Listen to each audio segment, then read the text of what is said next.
Stop singing. Just stop. Stop hating. You're Man. terrible. Turn the microphones on. The microphone is on. No, it's not. Raise your voice. You watch your Maybe yours isn't on because I muted it. You better watch your You tone. have no That's voice what- here.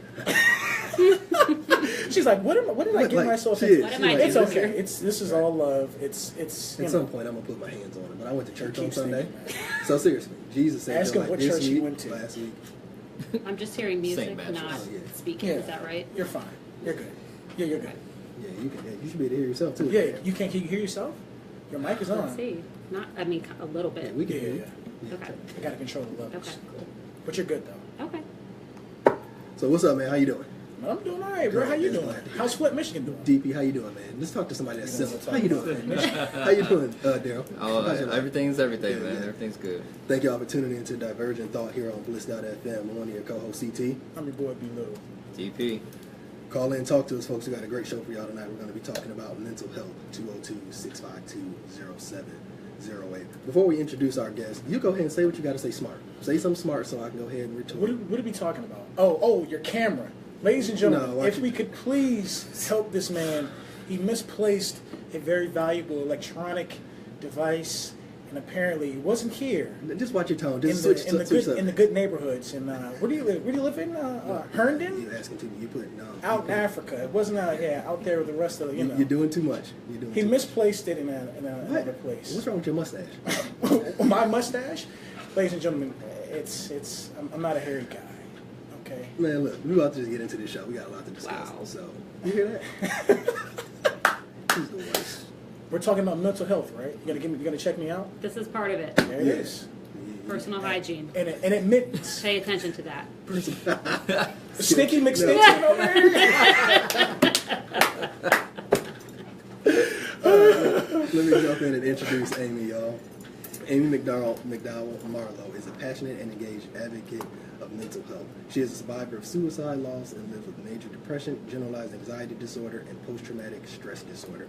Amy is the author of Blue Like Blue, a blog about her journey through mental illness. She was highlighted by the Washington Post as one of the 11 most inspirational people they met in 2016. Can we get a hand clap on that? You know where the button is? You don't. That's Yeah, a shame. they used to have that queued up. In her. So we'll clap for you. Oh, that was the wrong button. Sorry. It'll take some time to wear. Really? It was an accident. He got That big fingers. Barrington. I remember that CT's button permanently. Your fingers are so big. She was highlighted again by the Washington Post as one of the most inspirational people in 2016, and her blog was recognized by Healthline.com as one of the 2016 and 2017 best blogs on depression. Amy's story has been featured in the Washington Post, the Chicago Tribune, and Women's Day magazine. She was awarded the 2016 Anti-Stigma Advocacy Award by the Maryland Foundation for Psychiatry. Amy is a trained peer facilitator and public speaker with the National Alliance on Mental Illness and shares her story with a variety of audiences across the Washington, D.C. metro area. She is also a proud member of This Is My Braid. Amy graduated in 2005 from the College of Wooster, Ohio, Phi Beta Kappa magna cum laude. She is a member of the Leadership Fairfax class of 2013. She has a vibrant professional background in nonprofit communications, fundraising, and strategic planning. A native of Northern Virginia, Amy lives in Falls Church with her husband, Will. Will's here. What's up, Will? What's up, Will? And, Love that coat. and her dog, Winston. Amy Marlowe, thank you for being here. Thank you. And you. Whoa. Yes. I feel like I need a nickname, so you could call me AM for the rest of the show. AM. So that I can fit in. So CTBBB, AM. Okay. Cool. Okay. I like that. It's Or in the morning time. AMAC. AMAC. Okay, we'll call you Okay, David. AMAC. Does that work with the show? Daryl's like, who is this girl? So I like you know, it. I like it. We've been talking about, mental health is a very, very serious issue. We've talked about this stuff for quite a while, and I know particularly that we'll get to some of the minority stuff. Isn't this minority? July is Minority Mental Health Month. July is minority. Wow. Okay, coming soon. So we wanted to highlight this topic to get into some of your story and the stories of other people and how people can engage and what to look for when people are engaged in mental health. So we'll jump right in and start the conversation, right? Talk to us about your upbringing. What was the conversations like about mental health and all of that type of stuff? I know we'll get into your story about your father later. Mm-hmm. But talk to us, what was the dynamic like at home? My guess is my experience in my family is one that many other people share, sort of crossing cultural boundaries, which is that we didn't talk about mental illness at all. Wasn't something that we discussed. I wasn't aware of the fact that it impacted any of my relatives, including my dad. So it wasn't on my radar screen. Okay. You know, I think I grew up in Northern Virginia. It's a pretty well educated area, so I think I was like probably aware on some level that like mental illness was out there, that, you know, suicide existed, but it didn't. I didn't relate to it in any sort of personal way, so I didn't have any kind of vocabulary or framework or anything to understand kind of what was coming next for me. Right. So tell us about that. What came next? Well, the early part of my childhood was really positive. Like, my memories are good. I grew up with my mom and my dad. I have a younger sister, and my memories are very good from that early childhood part of my life. And starting when I was in probably like 4th grade, I sort of gradually, like, I noticed that my father was starting to act just very different. Okay. He was a very engaged father. He was very loving. You know, he had a really good sense of humor, like a really dry wit. You know, people still tell me, like, man, your dad could just, like, had the perfect timing on jokes. He could just, like, get you, really, you know. So he was a really, like, vibrant personality. And that just kind of went away. He became very flat. He would come home from work. He would go straight to bed. He was an attorney in D.C. at a very successful labor law firm. And I think he really put a lot of his effort and tried to focus on keeping his career afloat as he was starting to deal with severe depression. And so, like I said, it was just sort of a gradual change that happened. And so we got, you know, from 4th grade until I was in 7th grade, when it really was obvious something was wrong. And that's kind of all I knew how to say about it. Something was just wrong. In fact, I went up to him one day because I felt he looked so sad. He was so withdrawn, like something just seemed really off. And I went right up to him. I said, "Dad, what's wrong?" And he just started to cry. And, like, I'd never seen my dad cry. Like, he was not a crier. He was in the Navy. He was, like, you know, a pretty serious guy. Right. And he just said, "I don't feel good."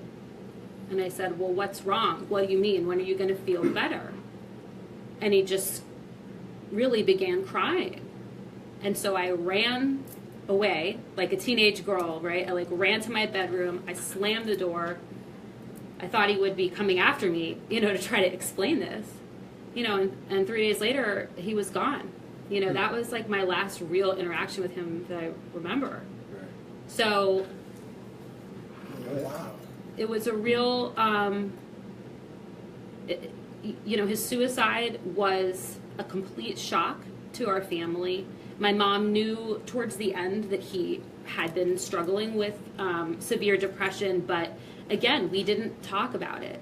And I've asked her now, why not? You know, why didn't we have a conversation as a family about this? And she said, you know, at that time, it just didn't seem appropriate. Like, it didn't seem like the kind of thing that I should tell you, Right. talk to you girls about. So then here I am in a situation. I wake up one morning, can't find him, walk in, and I discovered his body Oh, You gosh. did. in our home. You found it. Hmm. And it was only 3 hours after that very morning, my mom finally said, "Your father had depression. He was taking antidepressants." And I remember thinking, what does that mean? Right. Like, what is that? Right. Like, what is this depression that just killed him? And so that was, like, when I think back on it, like, that was my introduction to mental illness. Yeah. A trauma, a horrible loss, and then getting that type of information. So that was a real, about as rude of an awakening, you know, as you could imagine.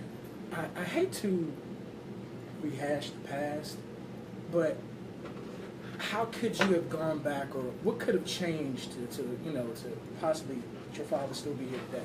What could have been done differently?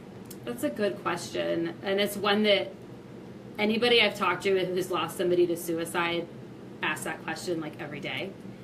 What makes me really sad is my dad did not really participate in treatment, right? And we'll talk a lot about what that means as we go through this time together, but he took medication and he saw like a psychiatrist infrequently. But he didn't do the day-to-day like therapy ongoing. You know, he never was in like an actual treatment program. So to me it is just a lesson that I have learned, that you have to reach out for help, that you have to give yourself a chance to deal with it. And do you think that's because you said your father was a very successful attorney in a pretty big labor law firm? Do you think he took on the mindset, I can take care of this. This is nothing. I can beat this. I think, yes. I think that's part of it. I think he was a man. Right. Men have a much higher suicide rate than women. Men have a much harder time asking for help. I mean, how many of you want to sit around and like talk about your feelings? Right. Just CT. Well, just CT. We did that earlier today. But seriously. That was good right there. That was good right there. Finally getting better. You finally did something right. No. Nice I heard job. that one. Nice job. He was Catholic. I think religion was part of it. You know, a lot of us that think if we have a strong faith in God, that'll fix things. And I think it was a function of the time. This was 21 years ago. Right. You know, that was now, I hate to say it, but that was a while ago. And I think the conversation about mental health and getting treatment and it's okay to be in therapy, those kind of things, like we weren't saying those things yet. Right. So I think there were a lot of factors. But the stigma is still there, don't you agree? Mm-hmm. I think throughout history, centuries, we've never found a way to treat those who are mentally ill. They're ostracized, they're outside the bell curve, so you just kind of push them in a corner and say, here you go. And I think the history of mental illness facilities being defunded, now they're getting into the penal system, which is exactly where they should not be, because they're not going to get the right treatment that they have. So I think just historically we've never done a great job with helping those that have mental illness. Do you see that changing now? Obviously, the conversation is out there. I think even CTE, I think, is that's a touchy subject for me. Well, I mean, it's true, but that's what I'm saying. Real. It's real. I think it's helping people put it on a map, just saying, hey, you got these big 360-pound guys, right? And they literally have feeble minds because they've been hit so many times. And so now they have... But and boxers, yeah, anybody. Even they're saying soccer players now. So I think even the discovery of CT is kind of helping push the conversation. You're listening to Divergent Thought on Bliss.fm. We're talking mental health with Amy Marlowe, 202-652-0708. So talk to us, Amy, about, you talked about you found your dad when you're 13 years old, right? And you're going through this process of what happened, what is depression, why didn't you know about it? When did you feel that it started to impact you? Like, was it immediate, or was it like this evolutionary thing where all of a sudden you're like, I don't feel right, something is wrong here? So I immediately had... I immediately experienced post-traumatic stress disorder. Wow. I wasn't diagnosed with that until 2 years ago. Okay. Again, this is going back to when I was a little 13-year-old girl in 1996. PTSD was for veterans, right. Not for little Amy in 7th grade. So it went undiagnosed for 18 years. But I had... my symptoms of PTSD were I couldn't sleep. I was afraid if I slept, because it happened when I slept, that somebody else would die. Right. I did a lot of weird, like, routine, suspicious, like checking, locking and unlocking and locking and unlocking the doors. I was terrified if somebody wasn't home at 6 when they said they would be. I would go into a full-blown panic episode, like something bad has happened. So there was, like, I was just talking about this with my husband on the way over, because it's been such a long, like, timeline of, like, how it has affected me. And suicide, it affects your life forever. like, that's something that until the day I die, it will be part of my life. And so there was the immediate trauma. I did go to therapy right away. Okay. So that's good. Then there was, I would say 5 or 6 years where it was just so painful, you know, the painful loss, you know, dealing with the loss of a loved one. But then over the arc of, I would say from 13 until I was diagnosed with depression at 21, I started to have more and more of these sort of typical symptoms of depression and anxiety. So by the time I was finally diagnosed, it was like, made sense to me because I'd been seeing it sort of happen. Do you think that that was self-induced because of basically your mind and your body was kind of programmed to think like this now? Because, and just put this out there into the atmosphere for those that are listening that think that mental illness is very loose as far as, okay, you know, this person's depressing. I mean, if you're sad, you're depressed. Mm-hmm. Anxiety, I don't know if that's considered mental illness. There's Mm-hmm. a lot of different things that people might not necessarily know to be considered, you know, that's a mental illness. And that's a good point that I wanted to highlight is we all have mental health. Like, you have mental health, I have mental health. That's something, a common experience we all have. Right. When you have a mental illness, you're having like emotional and behavioral symptoms that are actually impacting your quality of life. Mm-hmm. So that's when you know, I'm feeling depressed this week, I'm going to eat some ice cream and veg, and then next week I'm good. Versus this is week 7 and I haven't gotten off the couch, or I literally haven't gotten out of bed. That's when we know. So that's sort of knowing yourself on that spectrum of wellness is really, you know, is an important thing. So for me, it got to a point, like I said, when I was 21, where it was evident that for me, it was a predominant feeling of hopelessness. Just, I can't take one more bad thing. I've already had too many bad things. One more, and I just can't handle that. So I then kind of went through my 20s. You know, I'm a very type A personality, right? No, you. Like, I'm not the kind of person that you look at and think, oh, she's depressed, right?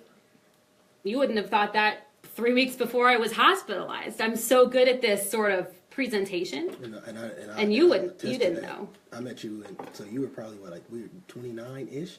Mm-hmm. And so it goes back to what DP was talking about. I'll let you jump back in. It was, you said people don't like to talk about the stuff now, right? So when I met her, I met this very vibrant, very fun, very outgoing person. And then, you know, we were talking, or we would be at stuff at Reston or Leadership Fairfax or whatever.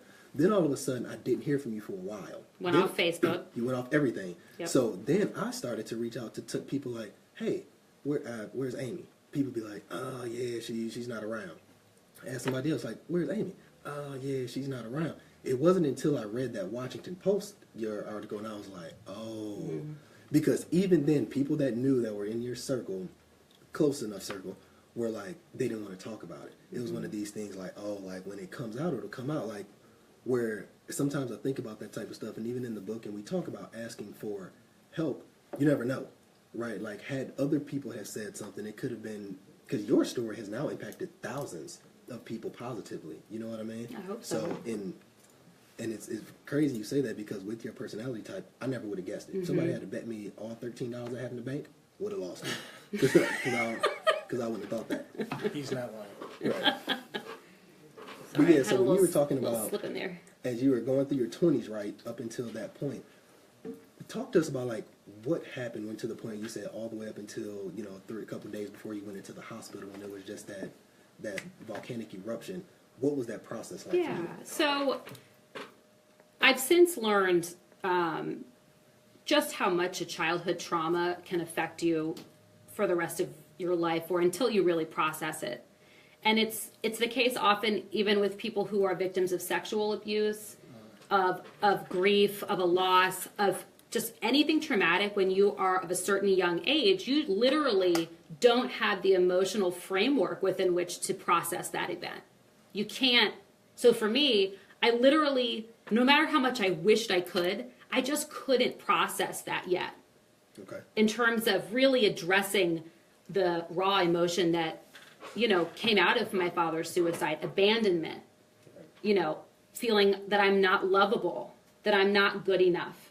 And so those feelings are what stayed with me through every success, every degree. It was always there. It's not enough. So I think that drove me in a way. And in some ways it was good. I was very successful. You know, I'm an intelligent person. I'm able to, you know, have a lot of good outcomes at work. Right. So those were good things, but I took it to an extreme where I just wasn't dealing with myself. Do you think if your mother had sat down and kind of communicated a little better or more with you as far as your feelings of inadequacy, you think that would have helped out? It's a tough question. You know, I don't think that there's anybody except for my dad who is at fault from my experience. And my mom actually did try to get me to talk and to get me to let it out and just deal with it. And I was like, it was like a wall. Like, I never said my dad's name. When I ever told the story, once every 6 years or something, it would be like I was reading a weather report. Like, I had no emotional connection to it. So and that's what I'm saying, it goes back to that trauma where you have this protection where, like, think about, I'm not going to ask you to share it, but your deepest, like, your wound that's so deep, right, that's been there since however long, do you want to think about that a lot? Never. Does that guide certain things that you do? Right. It's the same thing. So I just got to a point where I was having more and more challenges with my mental health in terms of sadness, crying, hopelessness, anxiety, building. And then my husband and I thought we might want to try to have a baby. And so this was the breaking point. I was advised by a doctor to go off of my medication in order to have a baby, because that would be the safest thing. So from that point, I did a very fast unravel where I just completely destabilized when I was off my medication. I was overcome with panic. I felt that I was going to die. I cried. It was like uncontrollable crying, shaking, you know, like physically, like really shaking. So, and at that point, that was like my tipping point. That's when I look back. It's like that's when my whole life changed. And it was awful for about 2 years. I was hospitalized voluntarily. I was in a partial hospital program for 6 months, which means I had a case manager. I was in a day program for adults with severe mental illness. I mean, I literally wasn't functional. Like, if I took a shower once a week and brushed my teeth, like, that was victorious for me. Like, you know, when you have severe mental illness, like, your functioning is impaired. And so the blessing in that, though, is that I finally was connected with treatment that was right for me. I found professionals who specialize in trauma. I started finally getting on the right kind of medication that's been really positive. And I really was able to begin processing the trauma that I'd experienced. So that, you know, the clinical term is like an episode. The non-clinical term is like a mental breakdown. It's somewhere in between. And that just showed me the power that, it really showed me that mental illness is in fact an illness. This is not my fault. This is not something I can alone control. This is bigger than me. And so I didn't see this at the time, but it was an opportunity for me to make some really positive changes for myself. So let me ask you this. A minute ago when B asked you the question about if your mom had sat down and talked to you, how would that have helped in any way? And then you said, I don't offer blame to anyone for my condition except my dad, right? When in your process did you forgive your father so that you could press forward? when I came through being suicidal myself, I, for the first time, developed compassion for what he may have been feeling. Because that was many, many years after. Yeah, 19 years. I met other people who had attempted suicide when I was in treatment, and I saw how much they cared about their families and loved them, and that they just had their own issue, their own disease. And it was like I finally got some new information. Because sometimes with an old story, we keep telling it to ourselves the same way, right? And so I got into this place with the story where I was like, my dad didn't love me. He didn't even exist. And I realized that's not the whole story. Like, So that's where it was on replay constantly. kind of, yeah. Like, and you don't realize you're doing that, but it was. And so for me, I think my experience of having severe mental illness helped me to see how could he have become so hopeless? How, when I literally would think and say to my family, it doesn't matter if I'm dead or alive because I'm nothing but a burden. I was like, later, wow, okay. It doesn't make it right, but it helps me understand. I just wanted, for the listeners out there, I wanted to try to do two things. We kind of talked about it, but maybe we can kind of bring it all together. One, the symptoms. Like, what should we be looking for in individuals? I know we talked about it, we touched on it, but I think it deserves to be have some of those segment here of let's explicitly say these are the signs or things that you should look for, whether it's withdrawal, this or that. And then on the flip side, if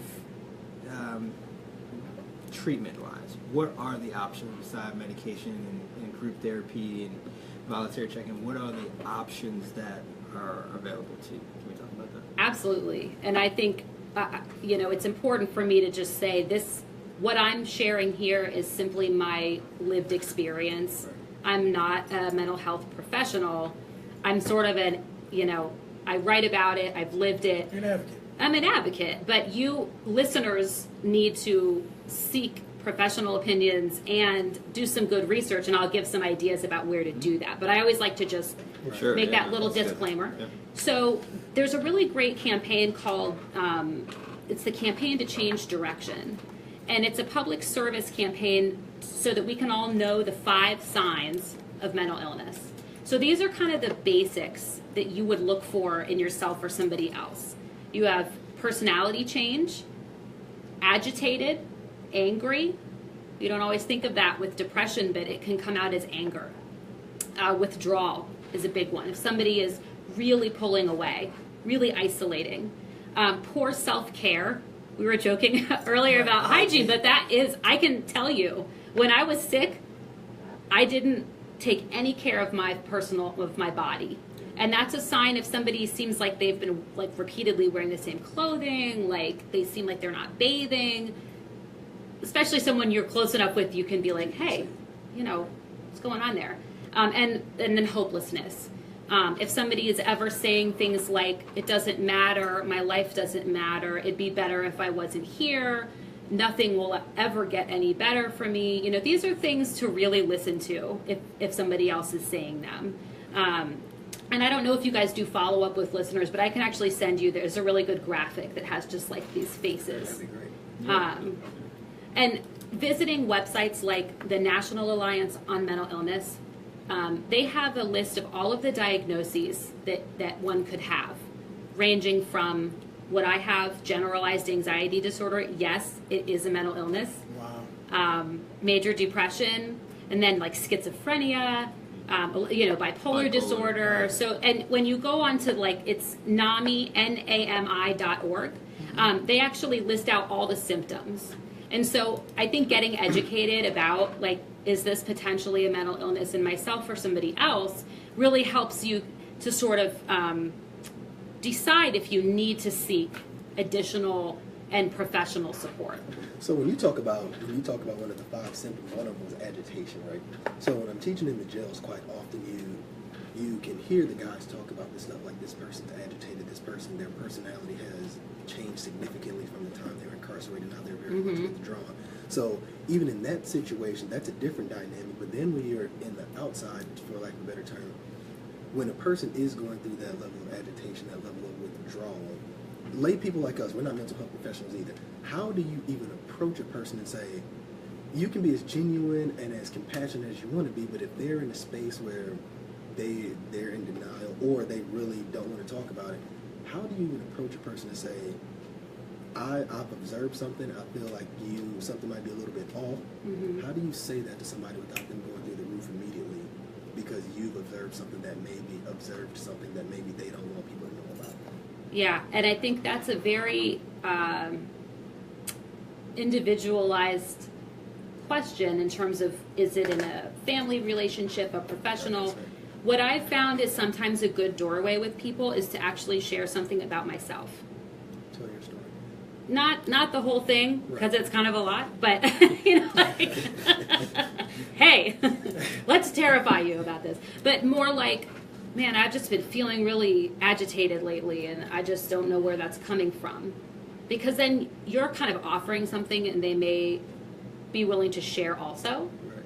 I also think that I like this idea of speak the truth in love, is find that compassion in the way to approach somebody, not like, CT, you're looking really sloppy lately, like, why haven't you changed your We're just clothes? not because He's we're used just to not- that. I mean, but really, why? He's used to that. Right, I'm used to that. They But, always like- mean about me. Like, hey, I know this is tough for me to say, but I just want you to know that I care about you, and I've just noticed that something doesn't seem like you lately.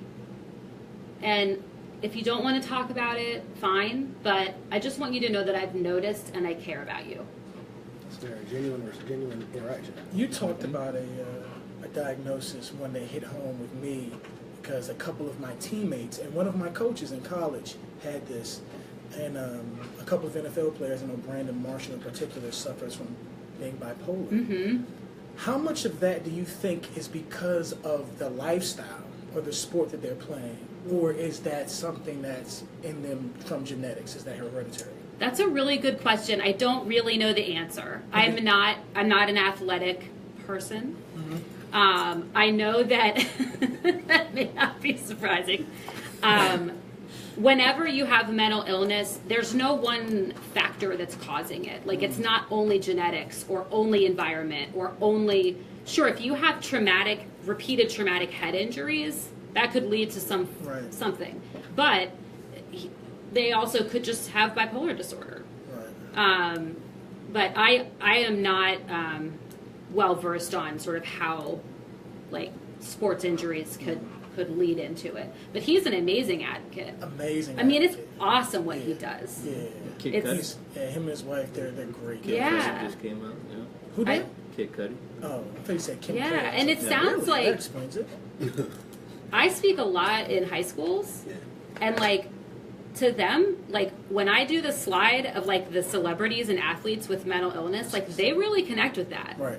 And that's something that's really cool. Like, Demi Lovato is a pop star who's like really had this campaign open, and Lady Gaga does all this stuff, and other rap artists. It's just really it's a way for us to sort of open the conversation, I think, and normalize it. It's like, not everybody with mental illness is that stereotype of what you picture. Right. You know, like, I have mental illness. Right. So I want to stay introspective for a minute, right? When I was going through a lot of hard times, and from 2008 to whenever, I wrote my way out. Mm-hmm. So for me that was a very positive way to sit down and talk when I needed to have conversations with my dad, and I couldn't. I would have conversations with myself. When I needed to have conversations with other people and I couldn't, I would have conversations with myself. I had hundreds of articles that I wrote that were just me.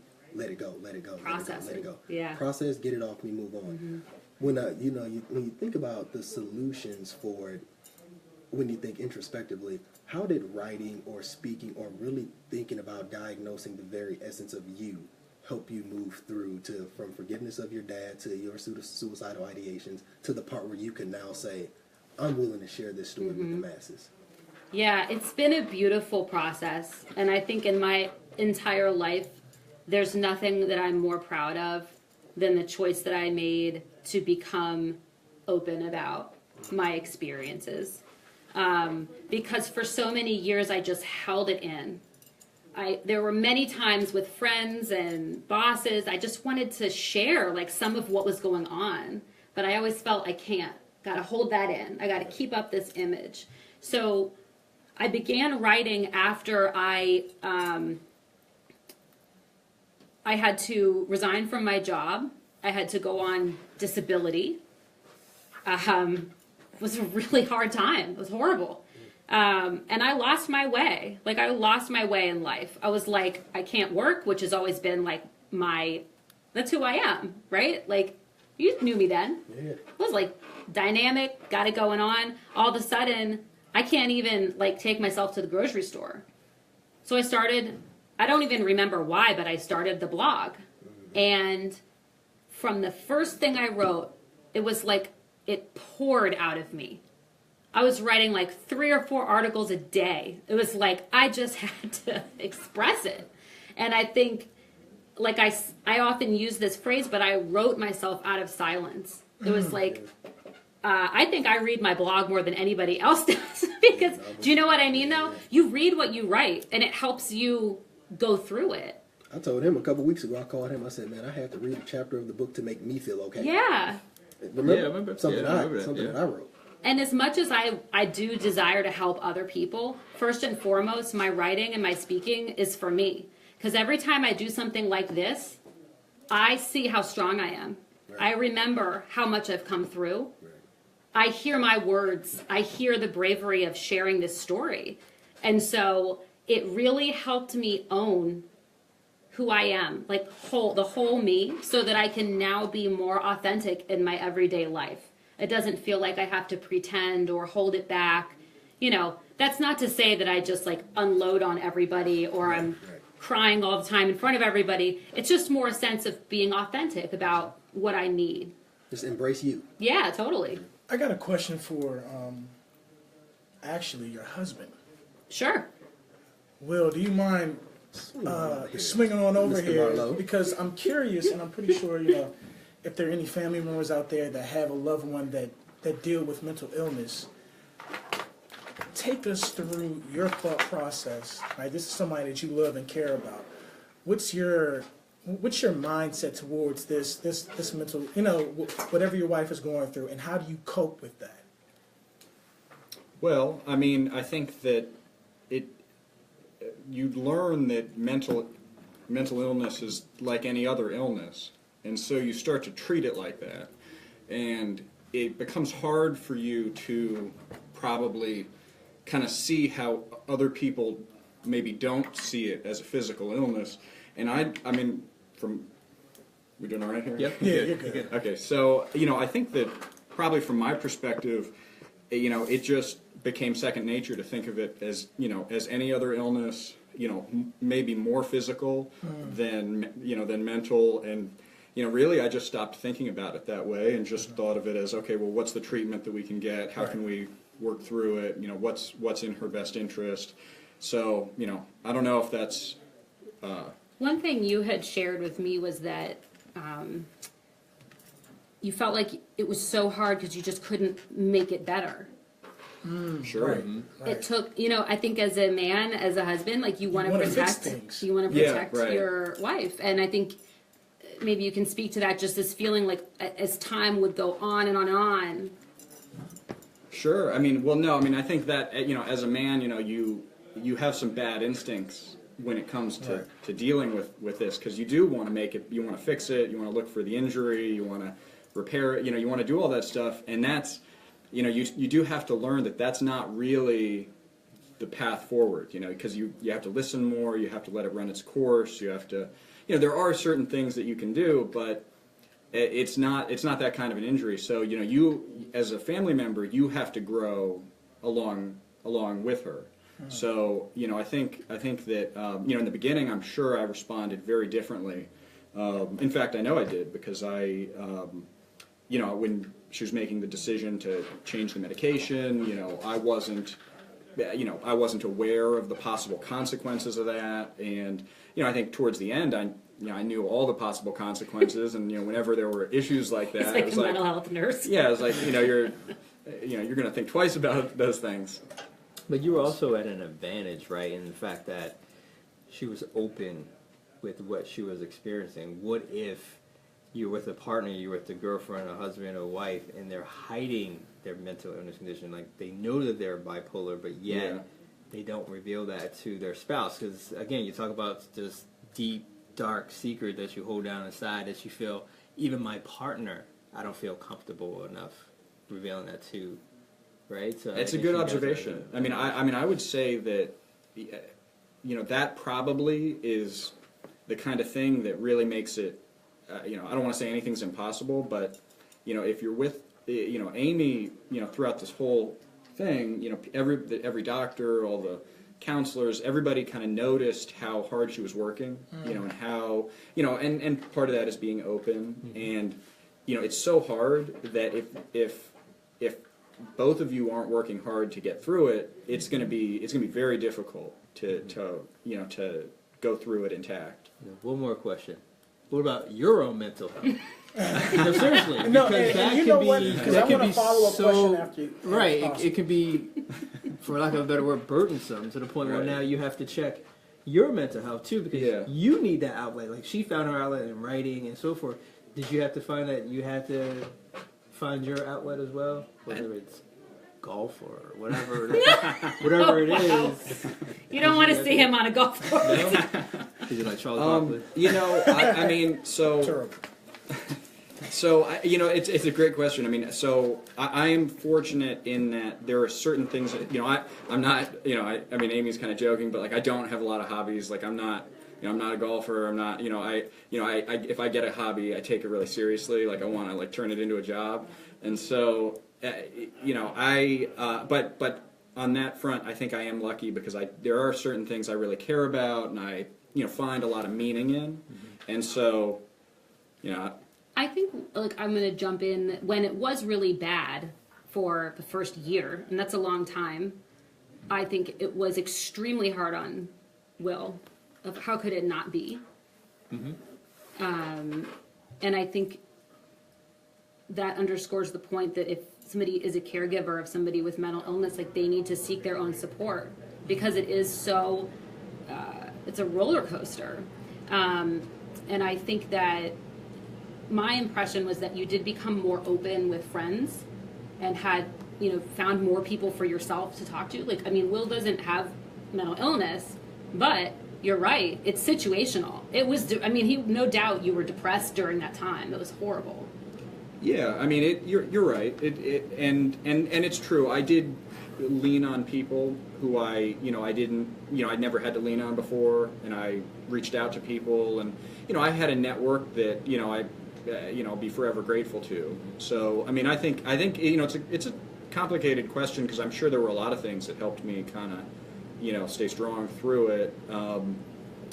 I do think that I'm a big believer that you need to have something meaningful in your life, maybe more than one thing that's meaningful. And so, I think that I have a career that's really meaningful to me, and I had to put that aside to a large extent for a long time for this, but I always kind of knew that was there. I wanted to go back to that, and I did reach out to people. I mean, I was very lucky to have that. Is there a specific time period in one's life where the mental illness takes over? And so the reason I'm asking that, I know you said that, you started to see the symptoms kind of like when your father, had you. So we're talking about what, what age, was you think your father was? Well, he was 18 when he had his first depressive episode. Oh, okay. So this is something he's been dealing with his whole life. And then another reason I asked, I have a friend of mine, he just came to me, this is maybe 3 years ago, and was telling me, Will, thank you. You didn't have to leave, but... He's like, please. He's like, I'm out of here. And, he told me he had to get home and go to his wife, and I'm like, cool, man, everything all right? And he's like, yeah, man, she, we just found out that she was bipolar. And I'm like, what? I'm like, really? He was like, yeah, man. I said, well, how'd you figure that out? He's like, I was driving, and one day she started screaming out of control that she was Jesus Christ. And he was like, okay, all right, Yeah. now something's wrong. This is something that's never happened to you before. Like, what's going on? And that's kind of how it happened. But she was 26, apparently never had any episodes before. So I'm just trying to figure out, is there a way to, okay, this is when it's going to happen. There's not. I wish there was. However, many of them present in the late teens and 20s, especially bipolar disorder and schizophrenia. So, but it can happen earlier, very early as a young child, and it can happen later. There's also situational depression where it's because of the loss of a loved one or something, and then you're not depressed anymore. I think many people find that it was there longer before they realized oftentimes. Like, so that 26-year-old, maybe that was the most extreme, but I would guess that there were other things like maybe leading up to that that didn't quite seem, and that reminded me of something I feel, I just wanted to wrap up this. I'm so glad Will was able to share. Right, absolutely, that was huge. Seriously. Yeah, thank you. Is that, you know, mental illness affects a lot of things about behavior as you go along that you don't realize are maybe unhealthy. And I think I'm so grateful that we can now that I'm dealing with things, like, we have such a better life together than we did before I ever had this severe episode. And I think I am blessed beyond measure to have him in my life. I mean, obviously, he's, I just can't put it into words. Right. How blessed I am to have had his support and his open-minded understanding through this. And we both hung on. That's all it was. We like hung on for dear life as we went through this time. And it's so good now to be at a point where, because I'm making healthier choices, it's like life together is better. That's a very powerful point, right? In Man's Search for Meaning by Viktor Frankl, there's a lot of philosophical renderings and practical psychological advice that he gives as it relates to, I don't know if anybody of y'all have read that book, but if you haven't, I highly recommend it. But in this book, he says, a man who has a why can bear almost any how, right? So when you think about the situation that you were going through when Will was with you, what was, I don't know if you thought about it, but what was your why, right? So that you could keep fighting, the resilience, the grit, the tenacity, the perseverance, and all of these things that are necessary from a person to go from deep anxiety and depression and withdrawal and lack of self-care to bounce back to now you can speak freely about this thing without that shield in front of you to know your why. Like, do you know what yours was? Well, it wasn't a bounce back. It was like painful crawling for a long time. And that's important, though, because I thought it would be a bounce back. Right. I thought there'd be this one day when it was like better. Right. And it was a gradual. I would say I always had hope that it could get better.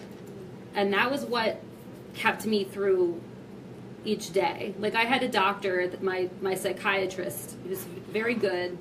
And this may sound like odd advice if you've never been suicidal, but here we go. But he said, "Are you going to kill yourself today?" at the end of my appointment. And I said, "I'm not sure."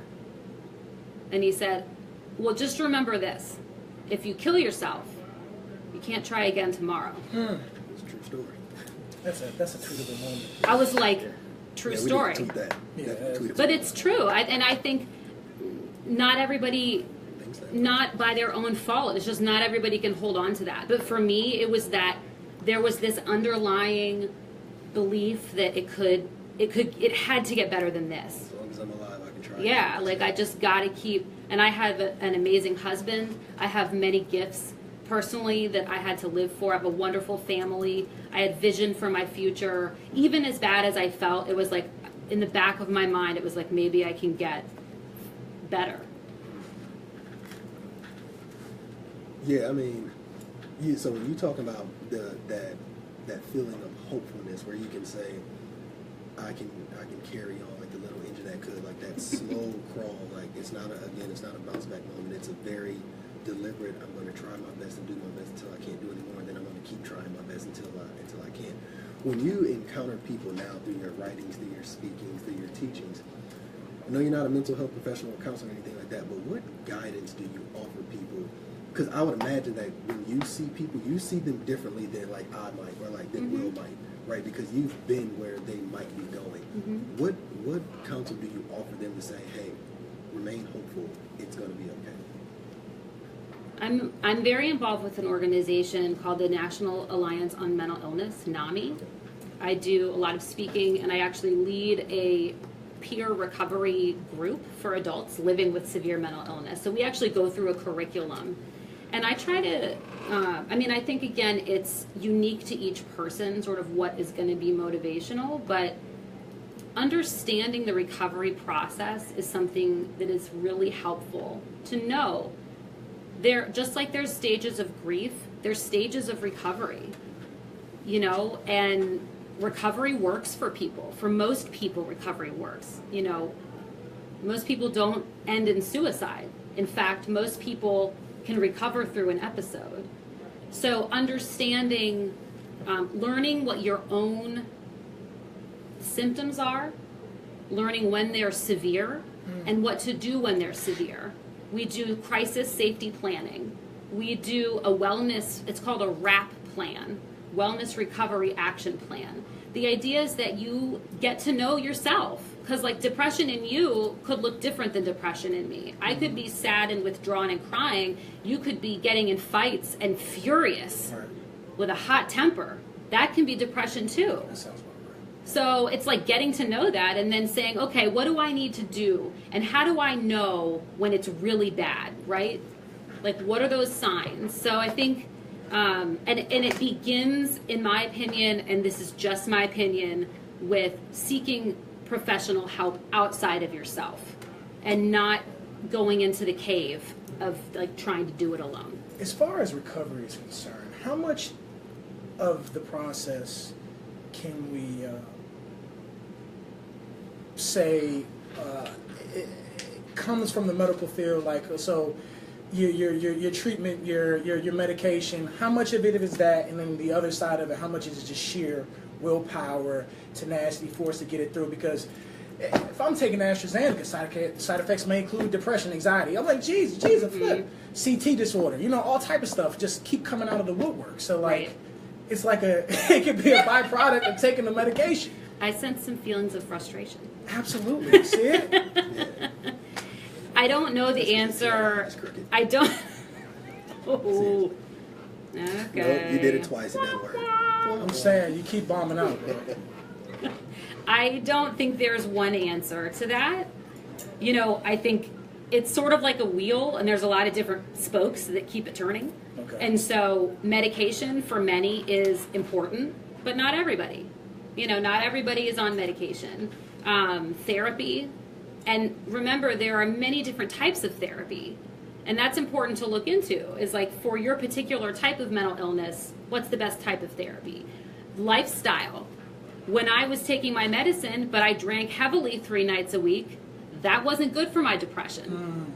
So, got to check those kind of things too and see how that's affecting things. Are you exercising at all? I mean, you look at all these things, my relationships. Over exercising. Yeah, it's like the one lady to jump into This Is My Brain. Yeah. Which we'll talk about next week, a magnificent organization. She was talking about she was running 10 miles a day. Exactly. What? Yeah. Yeah. You remember? It's anxiety and anorexia, and so. Yeah, But and, it's Kerry Washington talked about that too. She did Oh, the yeah? same sort of thing. Yeah, like she would binge eat and then be in the gym for like 10 hours. I think it's like, as much as I wish to many of these questions there was like one answer, It's not about there that just conversation. isn't. And the thing is, it's an evolving field. Like, if you were to walk into your doctor's office today and you said, I'm feeling sad and I'm crying a lot, he'd pull out this book called the DSM-5. It's the Diagnostic Statistical Manual. This is the book that is used to diagnose mental illness. It has only been around since 1952. This goes back to what you were saying. Before 1952, mental illness was not treated at all. We were institutionalized. That's it. You were locked up. Now, that's still happening today in another context, but it just goes to say, like, it's still new. Like, even my doctors will say, we don't totally know why. And that's something that we just have to live with. They don't completely know the answer. And they make the best decision, and we make the best decisions that we can, but it is a new field. I'm also worried about misdiagnosis, particularly in young kids. You were saying if young kids are starting to show or some of these symptoms are starting to manifest, I think sometimes they could be misdiagnosed. Like, oh, it could be ADHD or something like that. When no, this is schizophrenia or something else, or the child is bipolar. I don't know what the statistics are on that, but I just feel like doctors would turn to this as maybe one of the last part of their. Well, there's a hesitation in young people because we don't know if it's a mental illness or just behavioral.